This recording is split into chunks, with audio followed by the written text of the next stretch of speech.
Būvējot savu uzbrukumu arī jau nav pirmā reize, kad tiek atņemta bumba, bet te gan pāri laukuma vidusdaļai jau iezīmējas, gan tālu arī nepalaiž.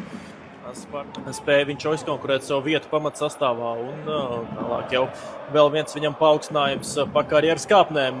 Reginalduram vīru sastāvā pietiekami ilgu laiku, otru sarkano kartīti Ulimbašovs 70. minūtē nopelnīja, pirms tam pirmā dzeltenā.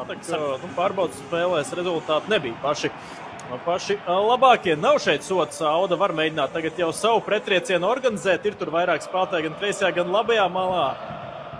Lemente nedaudz atkāpjas Brečnaideram uz kreiso. Īsti pirms tā arī bumbu tālāk pirmo reizi Robertu Ozolu vārtos iesit. Ternavas Spartak, šeit gan neuzmanīgi nospēlē Auda, ar kādām gan lielām sakām tas nebeidzas un var tagad mēģināt jau atkal Auda.